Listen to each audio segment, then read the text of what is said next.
Download Parivartan app and learn complete syllabus from standard 5th to 12th of Maharashtra State Board. Hello दोस्तों, welcome back.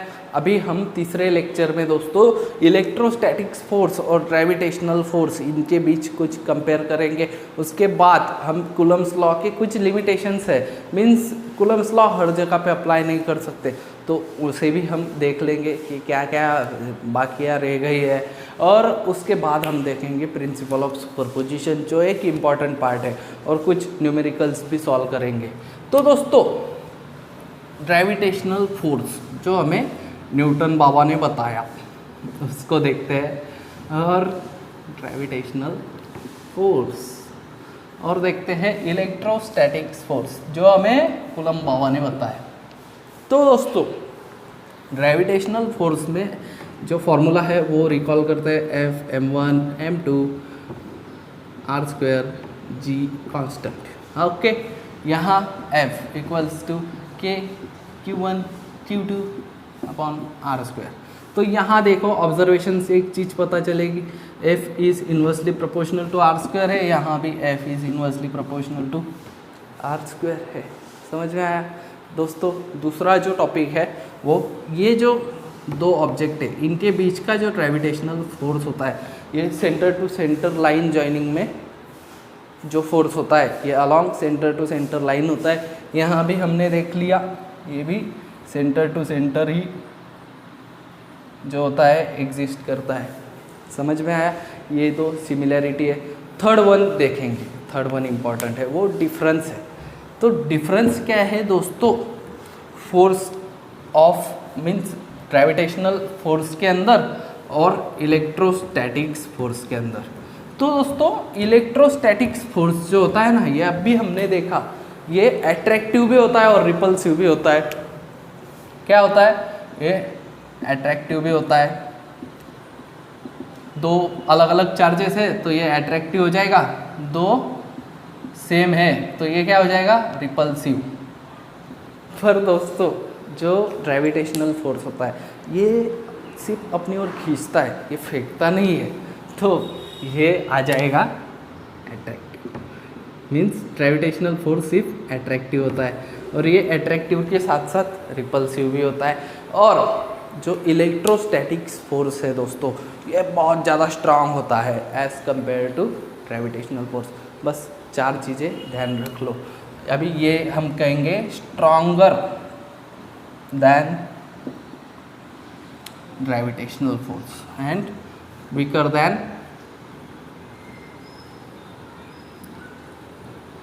Electrostatics force. दोस्तों ये जी नहीं है, ये gravitational force है। Okay, आप कंप्लीट कर लो यार। तो दोस्तों ये पॉइंट आपको समझ में आ गया होगा। जल्दी जल्दी चार कंपैरिजन रिकॉल कीजिए।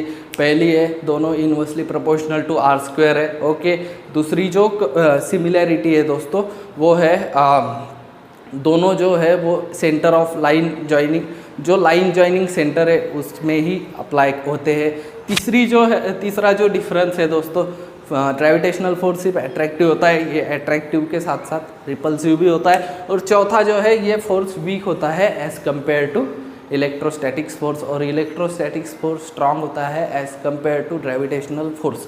तो हमें ये भी सिमिलैरिटीज़, डिफ्रेंशिएशंस और जो कंपैरिजन है ये रट्टा नहीं मारना है, ईजी है, समझ लो। तो दोस्तों अभी शुरुआत करते हैं कूलम्स लॉ के लिमिटेशंस। कूलम बाबा कहाँ पीछे रह गए, मीन्स क्या नहीं अंदर ला पाए। बहुत महान साइंटिस्ट है, उनके बारे में ऐसे बोलना गलत होगा, सॉरी सर कूलम। तो दोस्तों कूलम्स लॉ की लिमिटेशंस आज हम देखेंगे। कूलम्स लॉ, कूलम की स्पेलिंग ध्यान से लिखा करो, मैं भी बहुत बार मिस्टेक मार देता हूँ। कूलम्स लॉ की limitations of Coulomb's law, Coulomb's law क्या क्या लिमिटेशन है? तो कूलम बाबा ने सबसे पहला लिमिटेशन ये बताया है कि वो पॉइंट चार्ज पर ही अप्लाई होता है। अगर यहाँ मान लो ऐसा है, ऐसा है, ऐसा है, ये चल जाएगा। आप कहोगे ये ऐसा है, positive positive positive positive positive positive, बहुत बड़े बड़े चार्ज है। Positive positive positive positive positive positive positive positive, ये निगेटिव निगेटिव भी लो, पॉजिटिव निगेटिव लो, एक ही बात है। पर ऐसे अगर होगा तो ये नहीं होगा, ये सही होगा। पॉइंट चार्ज होना चाहिए, एक्सटेंडेड चार्ज नहीं चलेंगे। ये लिमिटेशन है पहला हमारे कूलम्ब लॉ का। और सेकंड जो लिमिटेशन है दोस्तों, ये जो है हम इलेक्ट्रोस्टैटिक्स में ही अप्लाई कर सकते हैं, इलेक्ट्रोडायनामिक्स के लिए नहीं। मीन्स चार्ज जब रेस्ट पर होगा तभी कूलम्ब्स लॉ अप्लाई होगा, चार्ज मोशन में होगा तो कूलम्ब्स लॉ अप्लाई नहीं होगा। ये पॉइंट इजीली समझने के बाद अभी हम शुरुआत करते हैं हमारे बहुत इम्पॉर्टेंट प्रिंसिपल को, जिसका नाम है प्रिंसिपल ऑफ सुपरपोजिशन। तो चलो शुरुआत करो सुपरपोजिशन के प्रिंसिपल को। तो दोस्तों उसके पहले लिमिटेशन रिकॉल कर लो। लिमिटेशन से पहला जो है एट रेस्ट पोजीशन पर होना चाहिए, मोशन के अंदर चार्ज होना नहीं चलेगा। सेकंड वन जो है वो है पॉइंट चार्जेस होना चाहिए। दोनों जो लिमिटेशन है हम जब हमारा कूलम्ब्स लॉ लिखते तब पहले ही उसे मेंशन करते हैं कूलम्ब्स लॉ के अंदर। तो सुपरपोजिशन क्या कहता है देखो, पहले मैं हेडिंग दे देता हूँ, प्रिंसिपल ऑफ सुपरपोजिशन। तो दोस्तों सुपरपोजिशन का प्रिंसिपल ये क्या है देखो, मान लो यार क्या जाता है Q1 Q2 ये तो चार्ज है। अभी ये है, यहाँ एक है, ये उनको लाइन ज्वाइन कर रही है, ये एक फोर्स, ये एक फोर्स। अभी मुझे बताओ ये जो Q1 पे अप्लाई होने वाला फोर्स है ये कैसे लिखोगे, 1 पर अप्लाई होने वाला फोर्स 2 की वजह से। ओके, ये डायरेक्शन में अप्लाई होगा। ये है दोस्तों, ये लिखोगे F21। तो यहाँ Q2 पर अप्लाई होने वाला फोर्स किसकी वजह से है, तो आप कहोगे ये है सर Q1 की वजह से। तो मानो अगर 3 चार्ज लिए, इसे बताया Q1, इसे बताया Q2, इसे बताया Q3 पर अप्लाई होने वाला फोर्स किस वजह से होगा, तो एक होगा ये डायरेक्शन, मीन्स ये दोनों का जो सेंटर है वो ज्वाइन होगा और यहाँ अप्लाई होगा। ये दोनों का सेंटर है वो ज्वाइन होगा, यहाँ अप्लाई होगा। ये होगा Q3 और ये होगा Q3 1। तो देखिए दोस्तों यहाँ दोनों का एडिशन किया जाता है वेक्टर सम से। तो बस यही पॉइंट हमें बताता है superposition theorem, principle of superposition. तो यहाँ क्या होगा, ये जो है Q3 पर लगने वाला नेट फोर्स, ओके यहाँ मैं लिखता हूँ, सॉरी ये हो गया F लिखना था दोस्तों, F32 F31। ध्यान रखो हाँ, बहुत इंपॉर्टेंट पॉइंट है, मेरे से थोड़ा सा मिस्टेक हो गया। अभी ये जो है F3 पर लगने वाला नेट फोर्स ये होता है दोस्तों vector sum of forces exerted by remaining forces. Vector sum किसका, तो ये forces exerted by remaining forces. तो बनाइए स्टेटमेंट, बन गया है स्टेटमेंट देखो, when many forces when many charges are interacting, then force exerted on particular charge is given by vector sum of remaining charges। नहीं आया समझ में, देखो बनाओ डेफिनेशन, देखो when many charges are interacting, बहुत ज़्यादा चार्ज इंटरैक्ट कर रहे हैं, then force exerted on particular charge, एक ही charge, when force exerted on particular charge is given by vector sum of remaining charges, vector sum of force exerted by remaining charges. आया समझ में? लिख के दो। ओके, लिख के भी देता हूँ। उसके पहले और एक तुम्हें एग्जाम्पल के सहायता से मैं ये समझा देता हूँ। देखो दोस्तों, हम लेंगे यहाँ A, यहाँ B, यहाँ C, यहाँ D, यहाँ E। तो मुझे आप बताइए B पर जो चार्ज है, सब चार्ज, वो B पर कौन सा फोर्स अप्लाई करेंगे या कितना फोर्स अप्लाई करेंगे? तो आप कहोगे सर ये जो है ये होगा B पर फोर्स BA, जो A अप्लाई करेगा ये होगा फोर्स DA, BD आएगा, BD। यार ये बहुत जल्दी मिटता भी नहीं है। फोर्स आएगा BD, ये आएगा फोर्स BE, और ये आएगा फोर्स BC। देखो, तो ये हो जाएगा इनका एडिशन। फोर्स B पर होने वाला सब नेट फोर्स, चार्ज के ऊपर जो नेट फोर्स है, ये कैसे आएगा दोस्तों? ये सबों की addition. Force BA, force BE plus force BC plus force BD। तो बनाओ यार स्टेटमेंट, बहुत इजी स्टेटमेंट है, हम फालतू में बहुत टाइम वेस्ट कर रहे हैं।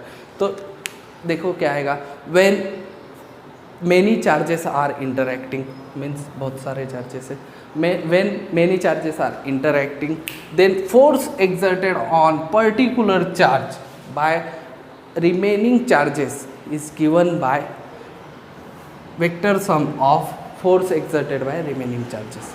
ओके, जो नेट फोर्स होगा वो कैसे फाइंड किया जाता है? ऐसे फाइंड किए। आया समझ में? चलो टॉपिक को आगे बढ़ाते हैं।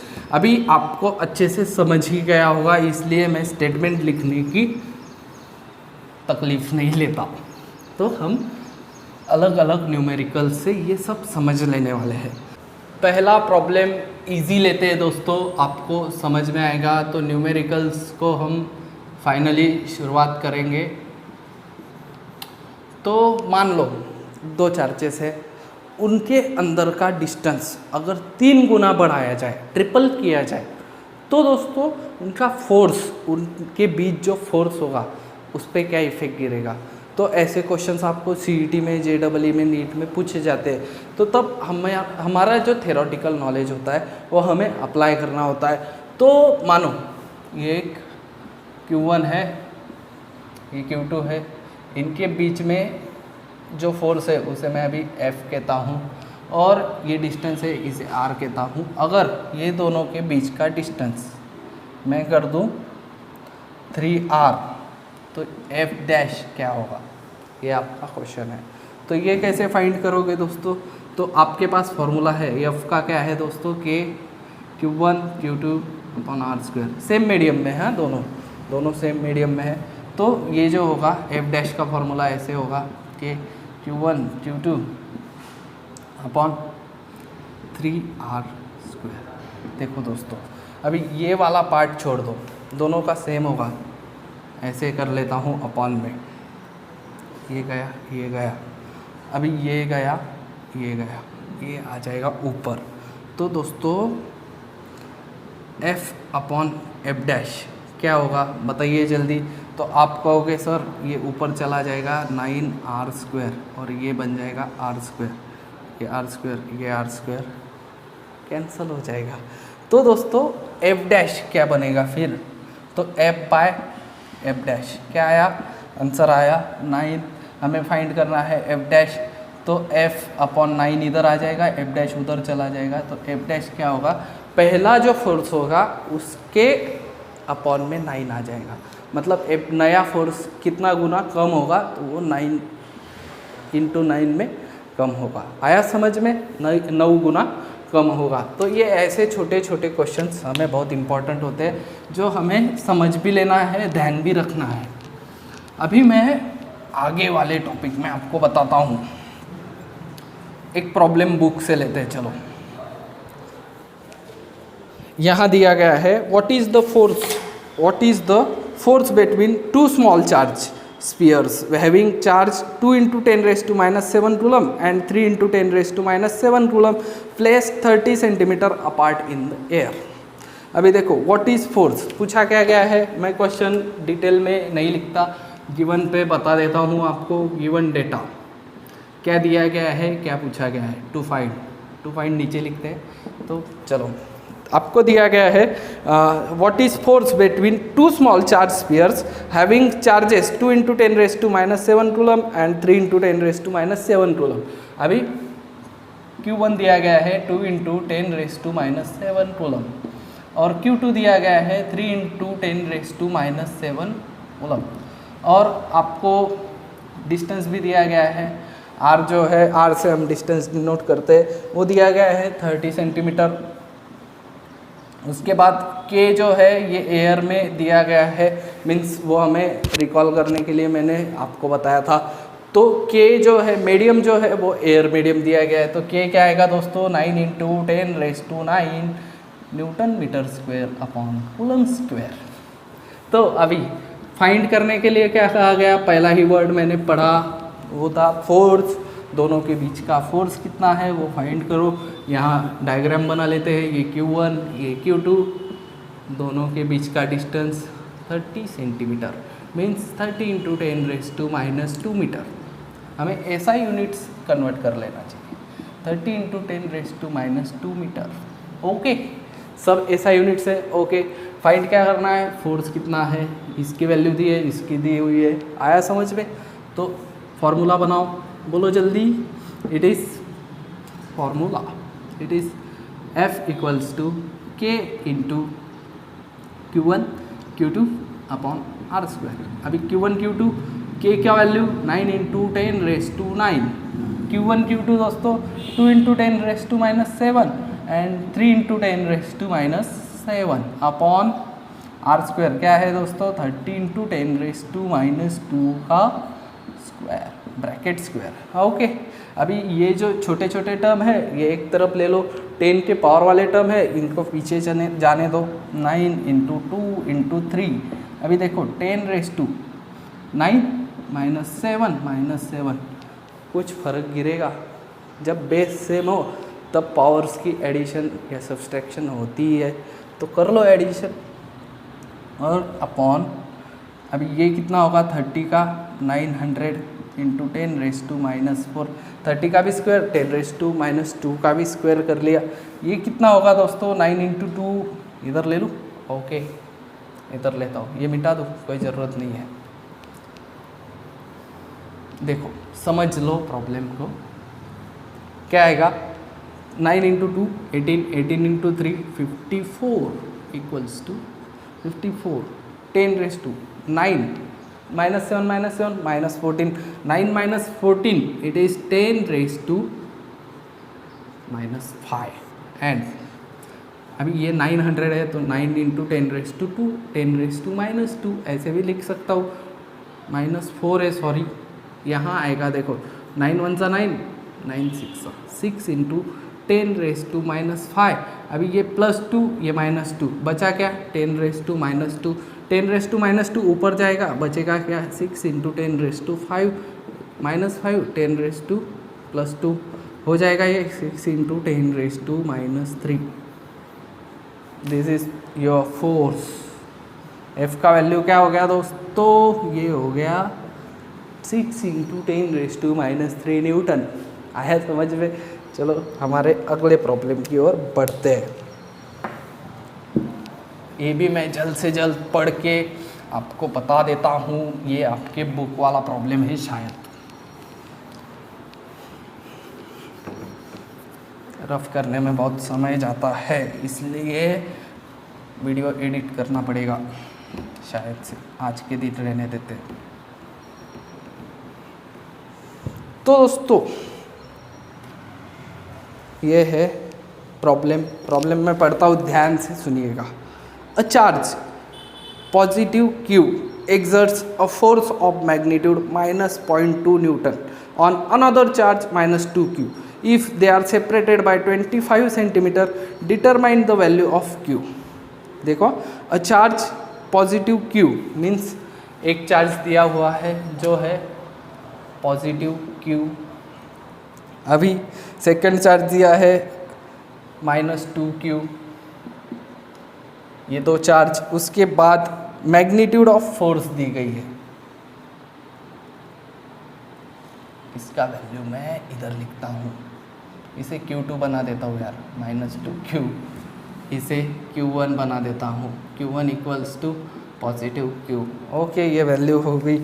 उसके बाद दिया गया है if they are separated by distance 25 centimetre, 25 centimetre R हो गया हमारा। उसके बाद दोस्तों दिया गया है determine the value of Q। Q कितना, और पहले फोर्स दिया गया था वो है 0.2 न्यूटन, -0.2 न्यूटन F। अभी ये हो गया आपका गिवन डेटा।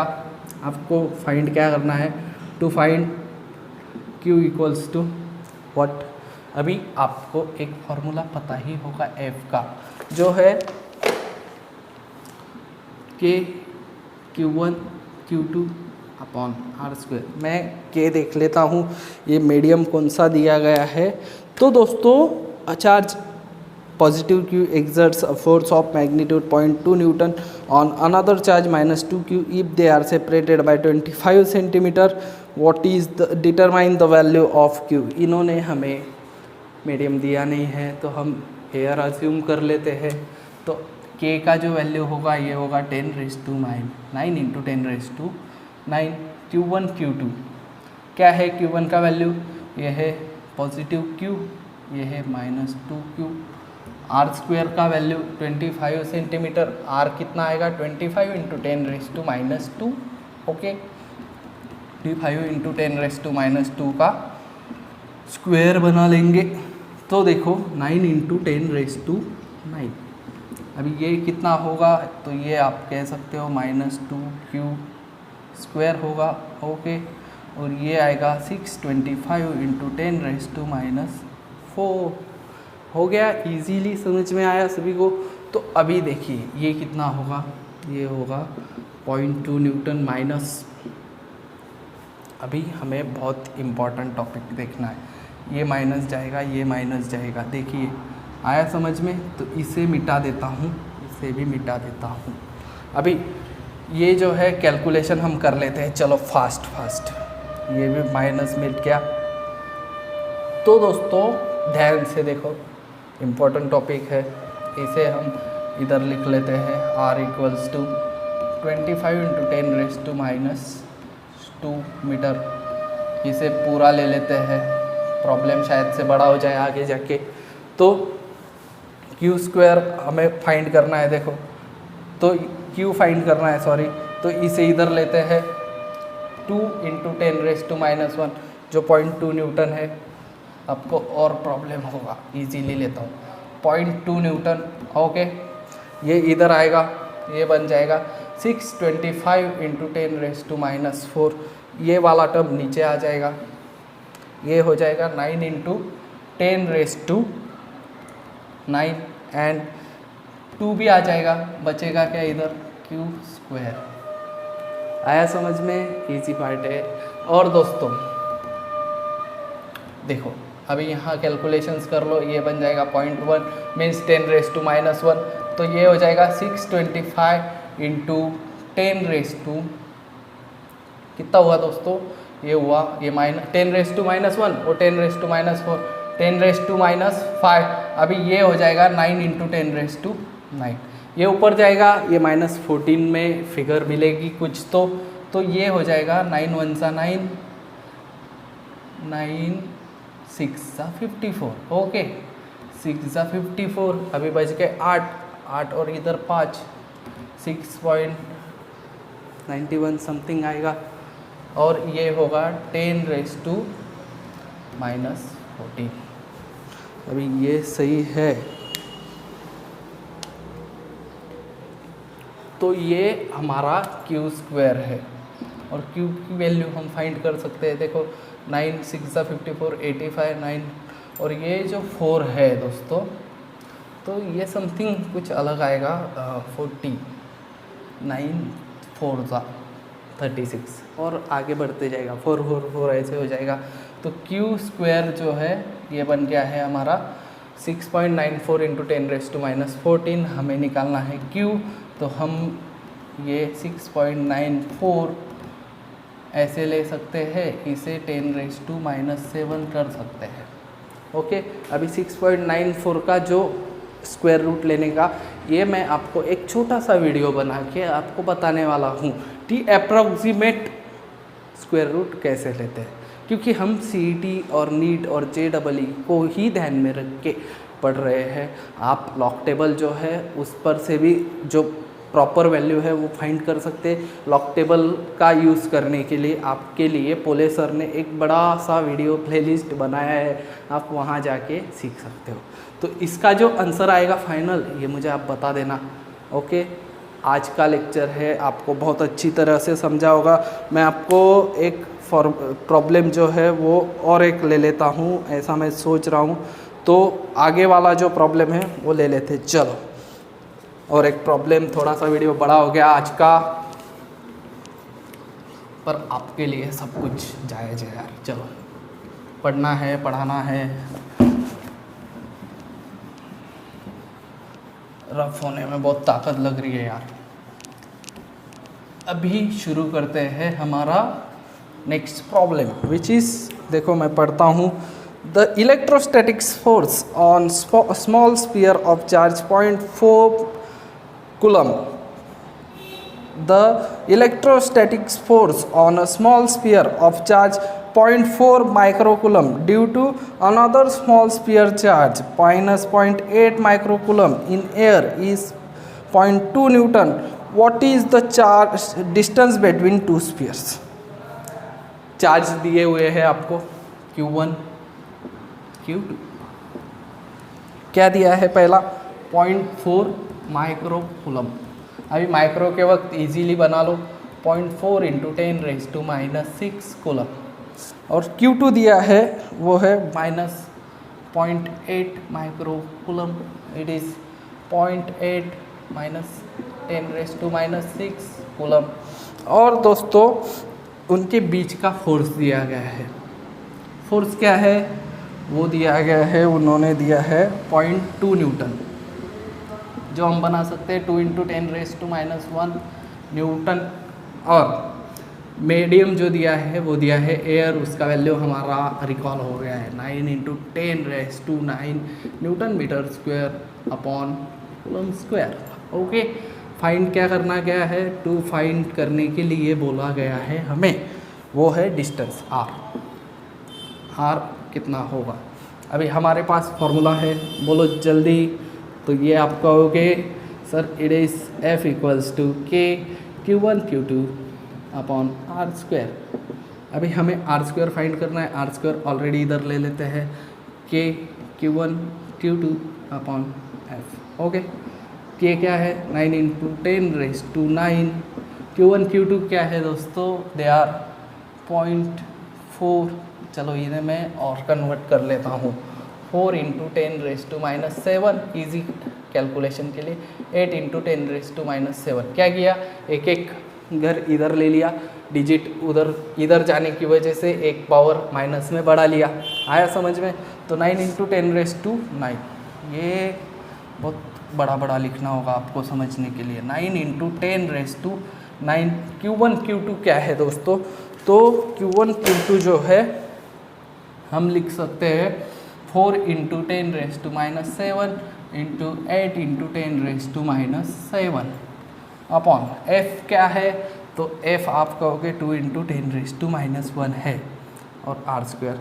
अभी ये आर स्क्वायर क्या है, तो यहाँ हम फिर से वही करेंगे, छोटे छोटे पार्ट पास पे। 9 इंटू 4 इंटू 8, 10 वाले पार्ट एक साथ में 10, 9 -7 अपॉन 2 इंटू 10⁻⁻1। अभी 2 गया।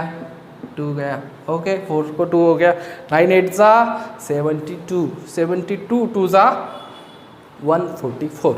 अभी दोस्तों यहाँ और आगे वाला पार्ट लेता हूँ, ये बच गया 144 इंटू 10⁻⁹ 9 -7 9 -14 कितना हुआ, 10⁻⁻5 अपॉन 10⁻⁻1 ये ऊपर आ जाएंगे, ये भैया बनाएंगे 141 10⁻⁻1 इंटू 10⁻1 ये हो गया 144 इंटू 10⁻⁻4 अपॉन कुछ भी नहीं आर स्क्वायर का वैल्यू ये आया, आर का वैल्यू इसे बना दो स्क्वायर रूट के अंदर 144 into 10⁻⁻4 are equals to 12 into 10⁻⁻2 means 0.12 metre, means 0.12 metre तो 12 सेंटीमीटर। आर का डिस्टेंस है दोस्तों 12 सेंटीमीटर। आप इजीली कर सकते हो। ये प्रॉब्लम आपकी समझ में आ ही गया होगा। आगे वाला जो टॉपिक है वो हम अगले लेक्चर में शुरुआत करेंगे। आज Download Parivartan app made by Super Excellence Academy to watch more curriculum videos.